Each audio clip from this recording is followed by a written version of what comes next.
পুলিশের বেষ্টনীতে নামিয়ে আনা এই 4 ব্যক্তি ঘোড়ার হন্তারক। তারা অনেক ঘোড়া জবাই করে গরুর মাংস হিসেবে বিক্রি করেছেন। কোন দোকান থেকে কারা কিনেছেন, কারা খেয়েছেন তা বলা মুশকিল। তবে তাদের গোপন কর্মকাণ্ড জানাজানির দুদিন পর তারাও পড়েছেন ধরা।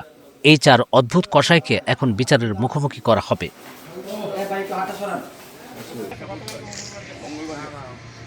মুন্সিগঞ্জের গজারিয়া উপজেলার আলীপুরা এলাকার ঘটনাটি মানুষের মনে নাড়া দিয়েছে। এক রাতেই এই হন্তারক চক্র 13টি ঘোড়া জবাই করে। 8 এপ্রিল সকালে এলাকাবাসী টের পেয়ে তাদের ধাওয়া দেয়। তখন তারা মাংস ফেলে পালিয়ে যান। ঘটনাস্থলে পাওয়া যায় তাদের কাপড়চোপড় ও মাদক সেবনের সরঞ্জাম। শিয়া বাটার ও ভিটামিনে সমৃদ্ধ লিলি বিউটি সোপ, তারুণ্যময় উজ্জ্বল ত্বকের জন্য। এই চক্রটি দিনের পর দিন অসুস্থ ও বয়স্ক ঘোড়ার মাংস গরুর মাংস বলে দোকানে দোকানে সরবরাহ করে আসছিল। এটি জনস্বাস্থ্যের জন্য খুবই খারাপ। টিম নিয়ে সেখানে আনারপুরার একটা জঙ্গলে একটা পরিত্যক্ত বাড়িতে হাজির হয়ে আমরা কিছু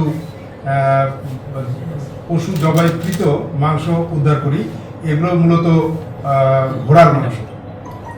এখানে আমরা তৎক্ষণাৎ 9টি জবাই করা ঘোড়ার মাংস আমরা জব্দ করি এবং একটা জীবিত ঘোড়া উদ্ধার করি এবং পুলিশের উপস্থিতি টের পেয়ে যারা এটার সঙ্গে জড়িত ছিল তারা দ্রুত ঘটনাস্থল ত্যাগ করে তারা দ্রুত ঘটনাস্থল থেকে পালিয়ে যায়। এটার পরিপ্রেক্ষিতে আমরা অনুসন্ধানে নামি এবং আমাদের যে অতিরিক্ত police super crime and ops Firoz কবিরের নেতৃত্বে আমাদের সার্কেল অতিরিক্ত পুলিশ সুপার বিল্লাল হোসেন এবং গদারিয়া থানার ওসি ডিবির ওসি সবার সম্মিলিত প্রচেষ্টায় এবং এসআই পলাশকান্তি রায় এবং এসআই ফিরোজ কবির এবং এসআই ইয়াকুব হোসেন এদের সম্মিলিত একটি চৌকস টিম আমরা তদন্তে নামিয়েছি কারা কারা এই বিষয়টার সঙ্গে জড়িত, কারা কারা এই রুগ্ন এবং অসুস্থ বয়স্ক ঘোড়াকে জবাই করে গরুর মাংস হিসেবে বিভিন্ন জায়গায় সরবরাহ করছে। এটা আমরা অভিযান শুরু করি এবং তারই পরিপ্রেক্ষিতে আমাদের এই ধারাবাহিকতায় গতকাল পর্যন্ত আমাদের অভিযানটা কন্টিনিউ আছে। এখনো আমাদের অভিযান কন্টিনিউ চলছে। আমরা এটার সঙ্গে জড়িত যারা আছে আমরা সবাইকেই আইনের আওতায় আনার চেষ্টা করছি। এখন পর্যন্ত আমরা এই সংক্রান্ত বিষয়ে সংশ্লিষ্ট 4 জনকে আমরা গ্রেপ্তার করতে সক্ষম হয়েছি। আমি একটু নামগুলো করি। মোহাম্মদ রুবেল, মোহাম্মদ সৌরভ, সোহেল গাজী এবং ইয়াসিন আরাফাত। এদের মধ্যে মোহাম্মদ রুবেল ইনি পেশায় একজন কসাই, গরুর মাংস বিক্রি করেন, কিন্তু এর দীর্ঘদিন থেকে ইনি বিভিন্ন জায়গায় বাংলাদেশের বিভিন্ন দুর্গম এরিয়ায় গিয়ে এই রুগ্ন এবং বয়স্ক ঘোড়া জবাই করে দেশের বিভিন্ন জায়গায় গরুর মাংস হিসাবে এরা বিক্রি করে আসছে। এই রুবেলের নেতৃত্বে যে অন্যান্য যারা আছে সৌরভ, সোহেল এবং ইয়াসিন, এটা একটা সিন্ডিকেট। এই সিন্ডিকেট দেশের বিভিন্ন স্থানে তারা গরুর মাংসের চালানোর চেষ্টা করছে।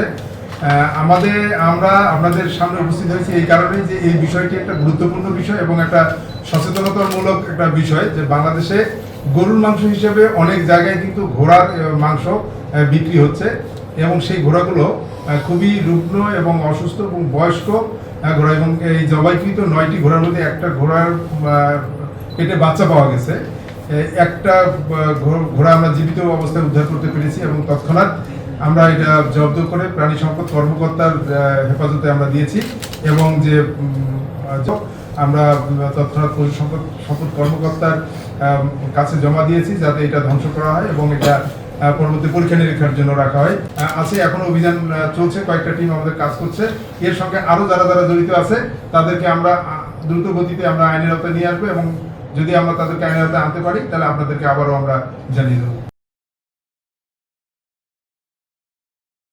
শিয়া বাটার ও ভিটামিনে সমৃদ্ধ লিলি বিউটি সোপ, তারুণ্যময় উজ্জ্বল ত্বকের জন্য।